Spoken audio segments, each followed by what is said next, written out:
Ẹ̀yin tèmi, ṣàlàáfíà lẹ wà? Gẹ́gẹ́ bí èmi náà ṣe wà lénìí, mo nígbàgbọ́ pé ẹ wà lálàáfíà.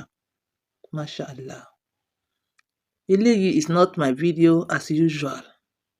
Bẹ́ẹ̀ tó bá jẹ́ pé ìgbà àkọ́kọ́ rẹ lélẹ̀, kàn fi 1 second kó fi wo irú àwọn topics tí máa ń sọ ní àléfà yìí. Bẹ́ẹ̀ lórí tèní, èyí tó ó affect gbogbo wa ni. Tó affect gbogbo wa ni pátá as abiyamọ ayé. Àwọn kan tiẹ̀ ní oṣù bàbàbà ó ti dé. Pé oṣù bàbà ó ti ń bábá mú àwọn ẹ̀mí youth lọ. Ẹni tó kàn ló mọ̀. Kì í ṣe oṣù September yìí nìkan. Ó kàn jẹ́ pé àwọn tó tí a lost wọ́n jẹ́ ìlú mọ̀ọ́ká. Bí bọ̀bọ́ tó ń ṣe comedy tó jẹ́ pé nítorí ẹ̀ mo fi ṣe voice yìí. Tí à ń pè ní Sanku àti ọmọ actress ìyá wa Péjú Ògúnmọ́lá tí wọ́n ló ṣaláìsí ní force. Àwọn méjèèjì yìí tẹ̀lé ni ní September yìí náà. Kọ́lọ́run má jẹ́ á rírú ẹ̀ mọ́, ó lágbára. Ẹ̀yin tí tèmi, láti January to December, ikú ọ̀dọ́ wa pọ̀.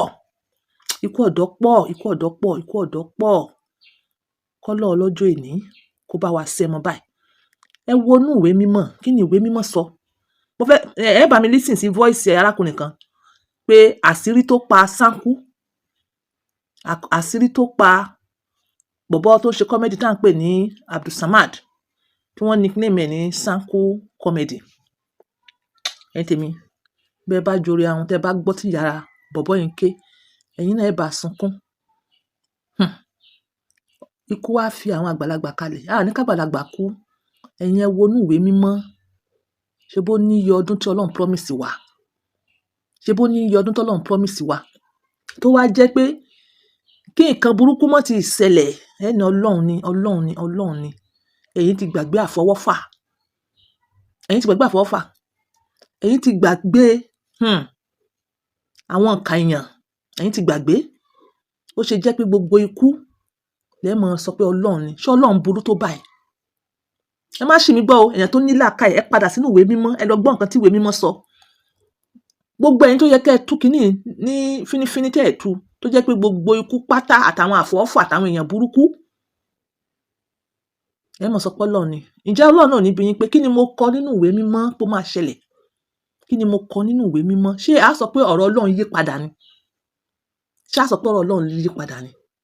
Ẹ̀yin lẹ mọ̀ọ́mọ̀ lẹ ń yí ọ̀rọ̀ Ọlọ́run padà. Ọlọ́run ò promise wa pé òun máa fi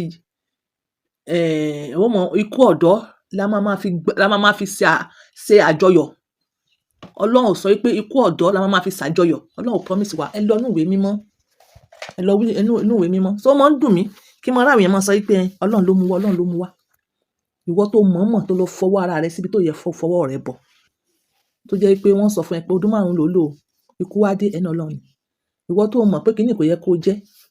Ikú bá dé, ẹni Ọlọ́run ni. Àwọn tí wọ́n ń sápa, tí wọ́n mú wọn, tí wọ́n pa wọ́n, ẹni Ọlọ́run náà ni. Mo ti wo àfáà kan, mo wo wáàzí ẹ̀. Àfáà yẹn ló sọ òótọ́. Ó ní ikú oríṣi 5 or 7 ló ti ẹ̀ sọ nínú wáàzí yẹn, ló wà. Níjọ́ tí mo bá padà rí fídíò yẹn, mo load ẹ̀. Níjọ́ tí mo bá padà rí fídíò yẹn, màá load ẹ̀ sí orí Instagram or any of my social media platform. Ikú Ọlọ́run wà dáadáa. Bọ́lọ́run ṣe sọ nínú Al-Qur'ani. Ikú àfọwọ́fà sí wa. Ikú àwọn èèyàn búburú náà wà tó lọ jantura. Bàbá yẹn sọ. So ẹ̀yin mọ̀ sọ wípé èèyàn bá mọ̀ọ́mọ̀ tó lọ kó sí nǹkan tó yẹ kó kó sí tẹ́ ní ikú Ọlọ́run ni. Ẹ jọ̀ọ́ títorí Ọlọ́run. Ẹ mọ̀ọ́mọ̀ parọ́ mọ́ Ọlọ́run mọ́. Ọlọ́run ó bí lọ́jọ́ gbéǹde àlùkìyámà. Tí ẹ̀yin kan bá ti sọ wípé ájíà kíní kẹ́tẹ́ fẹ́ mọ lọ́kàn papọ̀ mọ́ nǹkan. Ẹ jọ̀ọ́ ṣọ́ra yín o. Nísìnyí, mo fẹ́ kẹ́ ẹ wo nǹkan tí arákùnrin yìí sọ. Àṣírí ikú tó pa Sanku. Ẹ listen, could this be true? Tó bá jẹ́ bẹ́ẹ̀, ìwọ náà ṣọ́ra ṣe o. Gbogbo ibikíbi tó bá wà, ṣọ́ra ṣe o. Ọ̀rọ̀ tí bọ̀bọ́ yìí sọ, ọ̀rọ̀ ńlá ni. Tó bá jọmọ́ tiẹ̀, fọgbọ́n ṣe o. Àní kúkú ọ̀wọ̀wọ́ o. Àní fọjọ́ ọlọ́jọ́ lọ o. Ọjọ́ tí Ọlọ́run promise wa, òun là ń lọ o. Ẹ ṣe pẹ̀lẹ́. Ẹ mọ àgbàlagbà. Ẹ mọ eléyìí àgbà ni. Yes, give respect to whom respect is due. Ẹ ṣọ́ra ṣe, ẹ mọ́ tọrùn bọ̀ kí tó yẹ kẹ́ ẹ tọrùn bọ̀. Ẹ ṣe sùúrù. Ikú ọ̀dọ́ ò pọ̀ tó báyìí tẹ́lẹ̀ because àwọn baba ńlá kú baba yín ò tọwọ́ bọ ọ̀pọ̀lọpọ̀ nǹkan tẹ́yin ń tọwọ́ bọ̀. Ẹ̀yin èèyàn, tá bá ṣayé tán, a ṣọ̀run o. Tá bá ṣayé tán, inshallah a máa ṣọ̀run. Ẹ má sọ pé kò sí ìdájọ́. Tẹ́ bá ní kò sí ìdájọ́, tí ìdájọ́ bá wà ńkọ́ kí lẹ fẹ́ ṣe sí? Ẹ má joyè ahun. Ẹ má joyè ẹni tó jorí ahun. Ẹ má joyè ẹni tó jorí ahun. Ẹ má ṣe bí ẹni pé kò sọ́la. Níbo lẹ fọlọ́run sí? Níbo lẹ fìdájọ́ sí? Ìdájọ́ tó máa ń bẹ̀rẹ̀ látayé. Kí ló dé tí ìwọ fi burú báyìí? Kí ló dé tó fi burú báyìí? Kí ló dé tó jẹ́ pé ìkà ni ọ́ báyìí?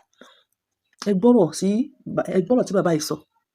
Ǹjẹ́ ìwọ wà nínú àwọn tí wọ́n ń pè ní èèyàn búburú family house? Irú ìkà wo ni ìwọ ti ṣe rí tá bá sọ̀rọ̀ family house? Ǹjẹ́ ìwọ wà lára apanisunkún family house? Ǹjẹ́ ìwọ wà lára èèyàn tó ń ṣèkà nínú family house? Ǹjẹ́ ìwọ wà lára àwọn tó ń run ilé ọlá tó sọ ilé ọlá dahoro? Ǹjẹ́ o wà lára wọn? Kí ọmọ lọ lójú títì kẹ́ ẹ mú kẹ́ ẹ sápa. Ṣára ẹ̀ náà kọ́. Kí wọ́n mọ̀ọ́mọ̀ jí èèyàn. Wọ́n sì jí èèyàn yẹn, wọ́n sì lọ so mọ́gi nínú igbó. Wọn ò sì rántí ibi tí wọ́n so mọ́ títí èèyàn yẹn fi jẹrà kú. At last wọ́n ṣe wá gẹ̀tẹ̀ yẹn náà. Ṣé irú èèyàn náà nìwọ? Ẹ ronú pìwàdà. Báwo la ṣe máa jẹ́ ọmọ ènìyàn ká tún wá nira wa lára? Báwo la ṣe máa jẹ́ ọmọ ènìyàn ká tún nira wa lára? Báwo la ṣe máa jẹ́ ọmọ ènìyàn ká tún nira wa lára? Ẹ bá mi gbọ́ àṣírí kó tó pa Sanko. May his gentle soul rest in perfect peace. He was just a very young guy struggling to be somebody. Nǹkan tó hàn sí àwa, òun làwa sọ jáde yẹn. Nǹkan míì tó bá hàn sí wọ, o lè sọ nípa ikú bọ̀bọ́ yìí, o lè sọ ká tún kọ́gbọ́n. Yes, lóòótọ́ àwọn youth ọ̀pọ̀lọpọ̀ yín náà rí nǹkan tó ń ṣẹlẹ̀. Wọ́n tọ́ ọbọ̀ so many things. Bẹ́ẹ̀ kò sí àrídájú pé arákùnrin Sanko yìí ó tọwọ́ bọ nǹkan tó dáa. I just see him as a content creator trying to uplift his family. Ẹ mi rí nìyẹn. May his soul rest in peace. Ẹ jẹ́ ká gbọ́rọ̀ tí bàbá yìí sọ. So a word of my videos, bóyá ká mọ̀ bóyá you can call me for one or two things. Bye for now. Ẹ̀yin tẹ́ mọ́ ṣe fúlégé nínú family house ẹjọ́ ṣọ́ra yín. Family house ṣe bí tí pé ẹ̀ tí lọ́mọ ṣe ẹ̀ fi lọ́mọ ṣe gidigidi o. Ẹni ẹ̀wọ̀n mo ti gbé sókè yìí láti ìgbà tó ti wà lẹ́kọ̀ọ́. Ẹni kọ́kọ́ rí o ọdún kìíní ọdún kejì ọdún kẹta kọ̀ lọ sí family house o. Ó sọ jẹ́ pé ọjọ́ tó wá lọ sí family house nìkan wá dé bá. Family house ṣe nǹkan tí èèyàn mọ́ lọ́mọ ṣe gidigidi ọmọ kó ṣe ní 100 sọ́run. Wọn ò fi ọ́n bẹ́ o. Nítorí bàbá yẹn lásán, nítorí bàbá yẹn àbí ìyá yẹn tó máa ti fẹ́ bàbá yẹn àti ìyá yẹn lásán. Ẹ̀yin ọmọ ẹ ti dáná nínú family house ó ṣe wà. Ẹ lè mọ̀ta ẹ lè mọ̀ rẹ̀. Ní tí mo ṣe lọ́rọ̀ family house ni o. Ẹ lè mọ̀ rẹ̀ yín ẹ lè mọ̀ta yín nínú family house. Ẹ lè mọ̀ rẹ̀ yín ẹ lè mọ̀ta yín nínú family house. Ẹ̀yin tẹ́ mọ́ lọlé àbẹ́ ẹ̀yin tẹ́ bá ṣẹ̀ṣẹ̀ fẹ́ lọlé tẹ̀ṣẹ̀ fẹ́ lọ sí Nàìjíríà ṣe travel tẹ́ pé ẹ mọ̀ jẹ oúnjẹ papọ̀ ẹ mọ̀ jẹ gábà papọ̀ àbẹ́ mọ̀ jẹ wáńṣẹ́ papọ̀ àbẹ́ mọ̀ jẹ gbogbo papọ̀ family house ọgbà bẹ́ẹ̀ o ṣé ká mọ̀ lọlé family house mọ́ ní báyìí wọ́n ti láwọn èèyàn tó kó ní family house o wọ́n ti láwọn èèyàn tó kó ní family house o fẹ́lẹ́gẹ́lẹ́fẹ́gẹ́ nínú family house ẹ dákun èmi ní ká wá bí o ọmọ ìyá mi wọ́n fẹ́ pa tán ní family house wọ́n fẹ́ pa gbogbo wa tán gbàtọ̀ yá lọ́dún ká jára wa àwa tá a ṣàlàyé o àwọn tó ń ṣe fẹ́lẹ́gẹ́lẹ́ nínú ọmọ ìyá mi tẹ́ pé wọ́n lọ sí family house gbogbo wọn pátá wọn ti fi lánàá tán gbogbo wọn pátá wọn ti fẹ́ pàjẹ́ tán àwa tá a jára wa tá a sá táàdé bẹ́ẹ̀ mọ̀ tẹ́ pé a ti yọ̀ǹda rẹ̀ fún gbogbo wọn àwa láyé o tábàtẹ̀ kú lónìí ikú Ọlọ́run ni kì í ṣe ikú fámìlì mọ́ o ẹ̀yin tẹ́ mọ́ ṣe fẹ́ ẹ dákun ẹ rọra o ìwọ tó délé rí tó bá délé kì í ṣe bí tó ti lọ́ mọ́ iPhone lọ́wọ́ lẹ́mẹ̀wàá fámìlì ọ̀gbá bẹ́ẹ̀ o tó lọ́ mọ́ wa aṣọ bàzẹ́ orí inú oníkíní kan ọlọ́gọ́rùn méjì fámìlì ọ̀gbá bẹ́ẹ̀ o nítorí bàbá rẹ̀ wọ́n fi fẹ́ o bàbá rẹ̀ wọ́n fẹ́ torí pé wọ́n fẹ́ bàbá rẹ̀ ó ti ràn wọ́n náà wọ́n fẹ́ wọn náà o ẹ jẹ́ ká jára wa àwọ̀ ọ̀dọ́ ẹ jẹ́ ká ṣọ́ra wa o ikú ọ̀dọ́ ti pọ̀ o kì í ṣe pé gbogbo nǹkan tó dàn fún ṣe náà ní fàkúfà fún wọn family house gangan ọ̀pọ̀lọpọ̀ wọn iṣẹ́ tí wọ́n ṣe ó burú jáyò ẹ ṣọ́ra yín tẹ́ bá dé family house.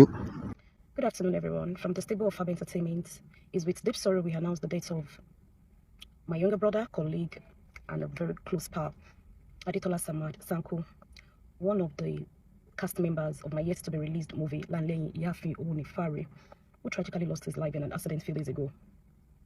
Sanko was more than a talent. He's the joy. A shining star, a joy to work with. And the vital part of this video is that our hearts are broken. My heart is broken. In as much as our prayers are with the family, Sanko's family, the loved ones, everyone touched by this painful loss, out of respect for Sanko and in solidarity with the grieving process, all activities surrounding my movie, Lanleyin Yafi Onifare, will be placed on hold till further notice. I kindly ask for understanding